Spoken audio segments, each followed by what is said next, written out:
Hello, welcome back to my Endgame Faction Wars series, and today we're going to look at the Ogre faction.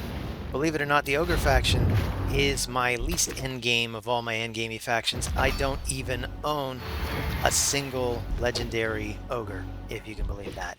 But I've never needed one, because I have some really good epics and some really good rares. This is actually the only faction where I use two rares instead of one, perhaps making up for the fact that I'm missing a good rare for Lizardmen, so instead I just use two here.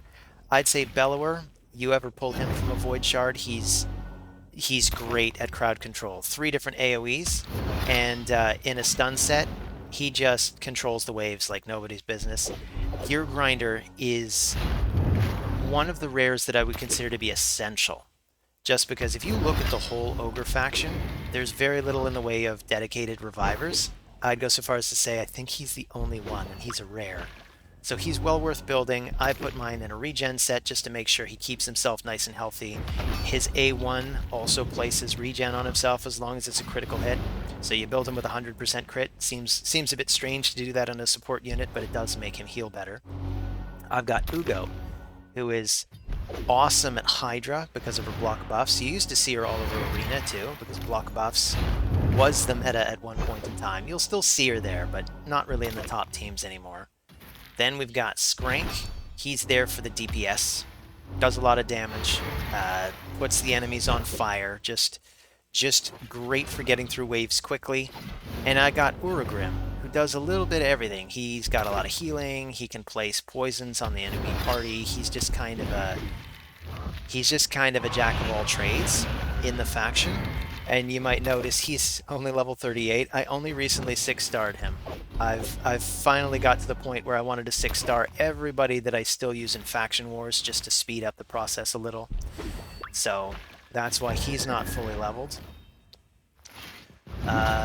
What else could I say about this faction? I mean, I think I've said it all. We've got our DPS, we've got our healing support, we've got our reviver, we've got our crowd control. I think that's about it.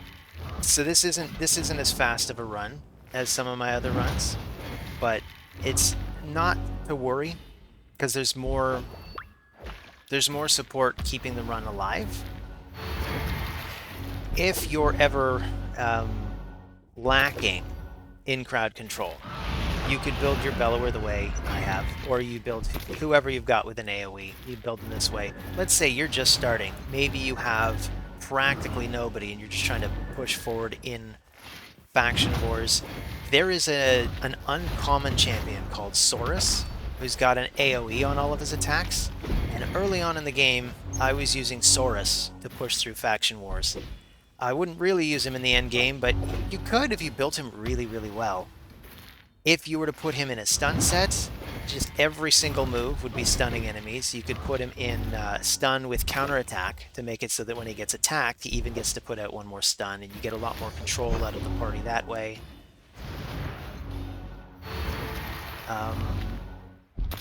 That's a Lizard Man. I just went over a Lizard Man, and I'm talking about the Ogres now. You know the reason I did that? Because I just did the Lizard Man episode just now. I'm sorry about that, folks. Forget what I said about Saurus. Think of it when you watch the Lizardman episode. You'll think about that.